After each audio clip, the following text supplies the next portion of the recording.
నమస్తే, నేను మీ Gopi. Welcome to Telugu రాజ్యం. ప్రస్తుతం మనతో పాటు ఉన్నారు సినీ క్రిటిక్ దాసరి విజ్ఞాన్ గారు ఉన్నారు. ఆయనతో మాట్లాడదాం. నమస్తే అండి. నమస్తే. రైట్, నిన్న సింగిల్ సినిమా శ్రీ విష్ణు గారిది ట్రైలర్ అయితే బయటకు రావడం జరిగింది. ఆ ట్రైలర్లో మంచు విష్ణుని కించపరిచే విధంగా, మంచు ఫ్యామిలీని కించపరిచే విధంగా కొన్ని డైలాగ్స్ ఉన్నాయి.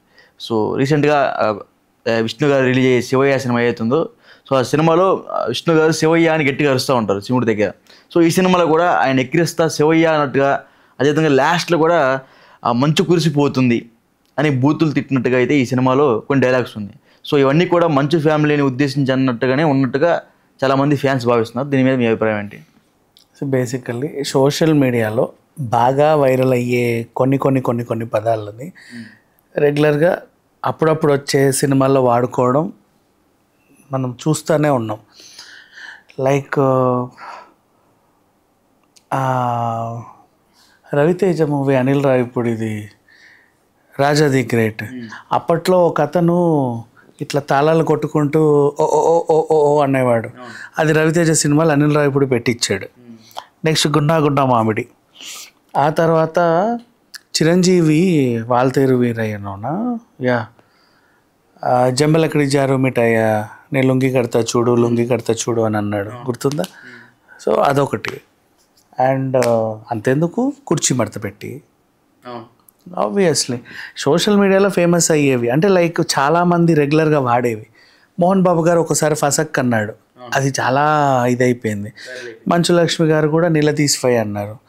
ఒకసారి ఏంటో కొంచెం నోరు తిరక్క విష్ణు టంగుటూరి ప్రకాశం పంతుల్ని కొంచెం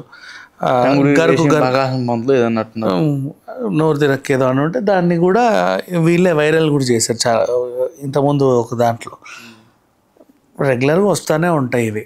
అండ్ ఇప్పుడు ఆ శివయ్య అనేది ఆ మధ్యకాలంలో చాలామంది ట్రోల్ చేశారు. అండ్ నెక్స్ట్ రీసెంట్లీ మంచు వాళ్ళ ఇంట్లో కూడా బాగా గొడవలు అయినట్లుగా సోషల్ మీడియాలో బాగా వార్తలు వచ్చాయి. సో అందులోని బేస్ చేసుకొని వీళ్ళు ఒక సినిమాలో లైక్ జబర్దస్త్లోనూ పెడతారు, శ్రీదేవి డ్రామా కంపెనీలోనూ ఉంటాయి, సినిమాల్లోనూ ఉంటాయి. దీన్ని మనం కించపరిచినట్టు అని అనుకోవడానికి ఏమీ లేదు యాక్చువల్ చెప్పాలంటే. ఎందుకంటే విష్ణు ఎలాంటి వాడో తెలుసా?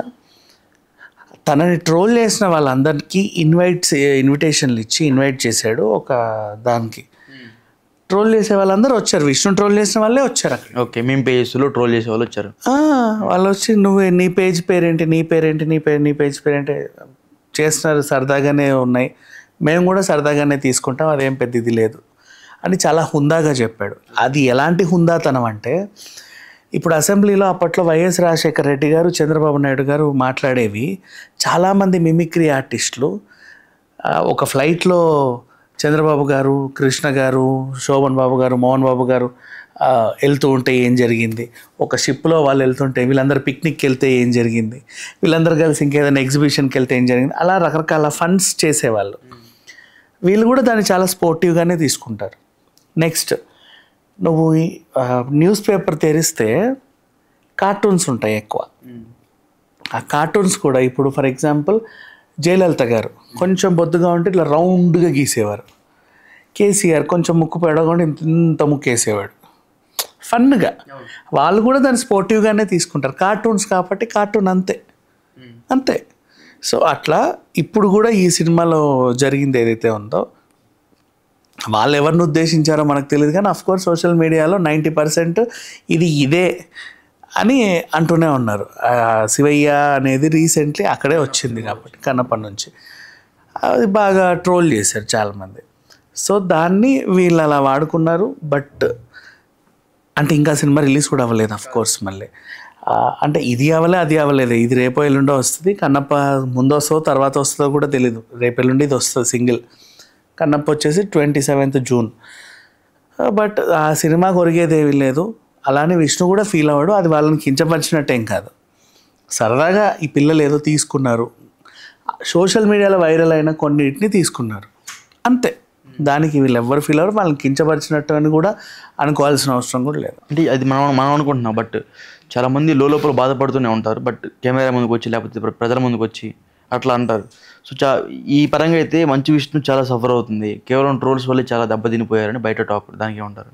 అస్సలు ట్రోల్స్ని విష్ణు పట్టించుకోడు.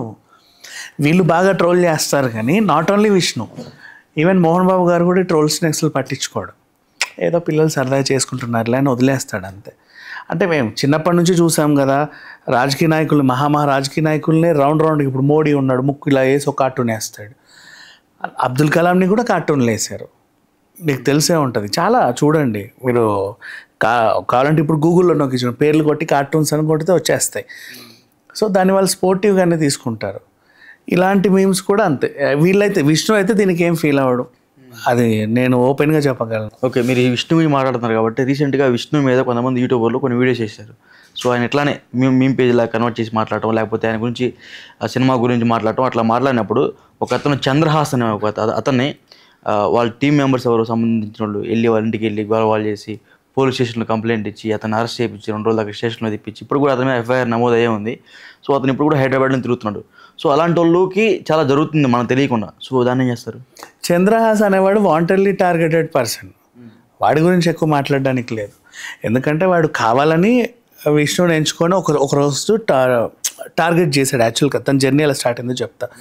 ఫస్ట్ టార్గెట్ చేశాడు అంటే అందరూ ట్రోల్ చేసినట్టే తను ట్రోల్ చేశారు, అందరి మీద స్ట్రైకులు పడ్డట్టే తనకు కూడా స్ట్రైకులు పడింది. మిగతా వాళ్ళందరూ అయ్యో ఎందుకు లేని సారీలు చెప్పి సవరించుకున్నారు. ఈయన ఏంటంటే నేను ఎదురు తిరుగుతా పోరాడుతా అనే దాంట్లో ఉన్నాడు. అఫ్కోర్స్ తనకు కూడా కొంతమంది మద్దతుగా నిలిచారు, కానీ ఎవరు కూడా తనతో పాటు నడవడానికి సిద్ధపడలా.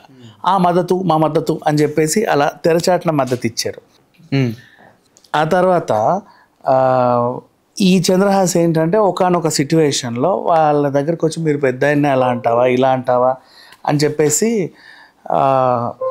తన్ని ఎవరో 4 మనుషులు వచ్చి నన్ను బెదిరించారు అని నా ఎలిగేషన్ పాస్ చేశాడు. ఎవరా మనుషులు ఎందుకు వచ్చారు అంటే నాకు తెలియదు, వీళ్ళ మనుషులే వచ్చారు, సార్ గురించి పెద్దయిన గురించి విష్ణు గురించి నువ్వు చాలా తప్పుగా మాట్లాడుతున్నావు ఏంటిదని అన్నారట. నెక్స్ట్ డే ఈయన పోలీస్ స్టేషన్లో కంప్లైంట్ ఇవ్వడానికి వెళ్ళాలి. ఆ కంప్లైంట్ ఇవ్వడానికి కూడా ఎందుకు వెళ్ళాలి, వెళ్ళినా ఏం సాధించాలి, ఇతని మీదే వాళ్ళు కంప్లైంట్ పెట్టారు, మీరు రండి పోలీస్ స్టేషన్కి అన్నారు. సో నన్ను అరెస్ట్ చేస్తారేమో, నాకంటూ ఏమీ లేదు, ఎవరితో కాల్ చేయాలి ఏమనే టైంలో అనుకోకుండా ఎవరో వచ్చి నీకు నేనున్నానని ఆయన పట్టుకెళ్ళారు. ఎంత ఖర్చైనా పర్లేదు మేము పెట్టుకుంటాం, నువ్వు ఏడదాకా వెళ్తావో వెళ్ళు అని చెప్పి ఆయన వెనకాలకి వచ్చారు. వాళ్ళు బాగా వాగించి ఇతనికి భరోసాలు ఇచ్చి ఏమి ఇవ్వకుండా వాళ్ళకి కావాల్సింది తీర్చుకొని నేను రోడ్డు మీద వదిలేశారు. అప్పటిదాకా వాగాడు, ఇప్పుడు నువ్వు ఉన్నావు, నీకు నేను ₹1,00,000 ఇస్తా వెళ్ళి అని తిట్టు అన్నా, నువ్వు తిట్టేసి వచ్చావు, నీకు నేను 1,00,000 ఇవ్వాలి వెళ్ళిపోయా, నేను గాలికి వదిలేసి నా పని అయిపోయిందిలే అని. సో అట్లా రోడ్డున పడ్డ తర్వాత ఏం చేయాలో అర్థం కాక ఆల్రెడీ ఉన్న ఎఫ్ఐఆర్లు, ఆ పోలీస్ కేసులు, పోలీస్ కేసు నువ్వు తిట్టినందుకే పెట్టారు, ఊరికే ఏం పెట్టలా చంద్రహాస్ పైన, కావాలన్న తనని టార్గెట్ చేసి పెట్టించుకున్న కేసులు అవి తీయించండి నేను బతకలేకపోతున్నానని చెప్పేసి హైదరాబాద్ వచ్చావు. నువ్వు అన్ని యూట్యూబ్ ఆఫీసులు తిరిగి ఇష్టం ఉన్నట్టు ఇంటర్వ్యూలు ఇచ్చే కంటే జస్ట్ మంచు విష్ణు ఆఫీస్కి ఒకసారి విజిట్ ఇస్తే నీది పని అయిపోయేది. అలానే ఇంకొకటి, నువ్వు నన్ను ఏదో అన్నావు కదా అని చెప్పి నేను జుట్టు బీకి 4 కొట్టేవాడు కాదు విష్ణు. మోహన్ బాబు పెద్ద ఆయన కూడా అంత కాదు, కోపిష్టే పెద్ద ఆయన, కానీ అస్సలే ఉండదు, అట్లా కరిగిపోయే మనసు వాళ్ళదే. ఈవెన్ విష్ణు అయినా అంతే, వీడికి అర్థం కాల, మళ్ళీ మనోజ్ చెప్పిందంతా విన్నాడు. సో విష్ణుకి యాంటీగా ఎవరెవరైతే ఉన్నారో వాళ్ళందరూ ఈయనని వాడుకొని వదిలేశారు. లాస్ట్కి ఒకడే ఉన్నాడు, ఎవడో ఫ్రెండ్ ఇంట్లో జస్ట్ అట్లా హెల్ప్ కోసం బేగంపేటలో ఎక్కడో ఉండి అన్ని ఛానల్స్ తిరుగుతా ఏదో అని అంటున్నారు. బట్ ఎవరు పట్టించుకోవట్లా, అంత మైలేజ్ కూడా రావట్లా, అందరూ వాడుకొని వదిలేశారు. నిజంగా చంద్రహాస్ అలా ఉండకూడదు. ఇప్పుడు ఫర్ ఎగ్జాంపుల్ మనోజ్ ఉన్నాడు, మనోజ్ని కలిశాడు, మనోజ్ కూడా 2 లక్షలు 5 లక్షలు ఇచ్చి వాడిని ఏదో చెయ్యొచ్చు. ఇప్పటికీ ఎవడు రూపాయి ఇచ్చింది లేదు, ఛార్జీలు కూడా తనే పెట్టుకొని తిరుగుతున్నాడు. నువ్వు ఇక్కడికి పిలిచినా వస్తాడు, ఎక్కడికి పిలిచినా వస్తాడు, తన ఛార్జీలు తనే పెట్టుకొని ఖర్చు పెట్టుకొని తిరుగుతున్నాడు, నాకు ఏదో కావాలి న్యాయం కావాలని ఎవడు పట్టించుకోవట్లేదు. ఇవన్నీ వదిలేసి తను మంచు విష్ణు ఆఫీస్కి వెళ్ళుంటే ఇప్పుడున్న చంద్రహాస్ ఇంకోలా మాట్లాడతాడు, అప్పుడు మీకే ఆశ్చర్యం వేస్తుంది. That is what happened. సరే ఏదేమైనప్పటికీ అతని టాపిక్ వచ్చింది, వదిలేద్దాం. ఇక్కడ అంటావా ఈ సినిమాలో అలా ట్రోల్ చేసినందుకు కానీ ఇంకా దేనికైనా సరే ఎక్కువ ఫీల్ అయ్యే వాళ్ళు కాదు వీళ్ళు, పోన్లే వాళ్ళు ఏదో చేశారని వదిలేస్తారు. అంటే సినిమాలోనే చేశారు మేము ఎందుకు చేయమని సామాన్య ప్రజలు అనుకుంటే పరిస్థితి. చేయండి, తప్పు లేదు, వాళ్ళు స్పోర్టివ్గానే తీసుకుంటారు, కానీ నువ్వు వాంటెడ్లీ హార్మ్ చేయకూడదు సినిమాకి. అంటే లైక్ కన్నప్పని ఇది అసలు సినిమా కాదు, దీన్ని అట్లా కాదు ఇట్లా కాదని చెప్పి సినిమాని డౌన్ చేయకూడదు. అంటే నాట్ ఓన్లీ సినిమా, వీళ్ళు ఎలా అన్నారంటే సమాజంలో ఇలాంటి వాళ్ళు కావాలని టార్గెట్ చేసి కొంతమంది బిజినెస్లను కూడా డ్యామేజ్ చేస్తారు. ఇప్పుడు ఫర్ ఎగ్జాంపుల్ వెనీలా డైట్ ఉంది, పూర్ణిమకి పెద్ద అసలు అవసరం కూడా లేదు, ఊరికే ఆమెను టార్గెట్ చేయాల్సినంత చేసింది. సమ్ టైమ్స్ సమ్ పీపుల్ ఇలా ఉంటారు, కొంచెం ఇన్ఫ్లుయెన్స్ వాడుకొని అవతల వాళ్ళని డ్యామేజ్ చేసి కానీ ఇలా ఆనందపడే కొన్ని క్యారెక్టర్స్ ఉంటాయి. అలాంటి వాళ్ళని ఏరాడు విష్ణు. ఏరి ఇంకోసారి ఇలా చేయకంటారు, అంటే నన్ను చేశారు కరెక్టే, ఇంకోసారి ఇలా చేయకుండా ఎవరిని హాని చేయాల, బేసిక్గా క్షమించే వదిలేశారు చాలామందివి. ఆ స్ట్రైకులు తీసేసి 2 వీడియోలు పాజిటివ్ పెట్టండి అంటే నువ్వు చేసిన తప్పుకి. ఇప్పుడు ఫర్ ఎగ్జాంపుల్ నువ్వు ఉన్నావు, అదేంటిది, ఇద్దరు కొట్టుకున్నారు, పంచాయతీ ప్రిన్సిపల్ దగ్గరకు వచ్చింది, ఎరా నువ్వు వాడికి సారీ చెప్పు, నువ్వు వీడికి సారీ చెప్పు అంటారు. సేమ్ అదే, ఏం చేసావు నువ్వు కన్నప్పని, బ్యాడ్గా ట్రోల్ చేసావు, సరే సారీ చెప్పడం, ఎలా సారీ చెప్తావు, 2 వీడియోలు పాజిటివ్ చేసి పెట్టు, క్షమించి వదిలేస్తుంది, పనిష్మెంట్ అంతే, హ్యాండ్స్ అప్ నీల్ డౌన్ లాంటి పనిష్మెంట్ అది. ఓకే, అలా చెప్పారు, అందరు చేశారు, వీడు ఒక్కడు ఎదురు తిరిగి ఇక్కడ దాకా తెచ్చుకున్నాడు. ఈ అబ్బాయి కూడా జస్ట్ 2 మెట్లు అలా మంచు విషయం ఆఫీస్ ఎక్కితే ఇప్పటిదాకా మాట్లాడిన చంద్రహాస్ ఇంకోలాగా ఇంటర్వ్యూలు ఇస్తాడు మళ్ళీ అన్ని ఛానల్స్ తిరిగి. That is true. Okay right, thank you అండి. హలో, తెలుగు రాజ్యం ఛానల్ చూస్తున్నారా? సామాజిక రాజకీయ జీవన చిత్రణే తెలుగు రాజ్యం. అతిశయోక్తులు అసత్యాలు ఉండవు. రాజకీయ కోణం కాదు, ప్రజా కోణమే కొలబద్ద.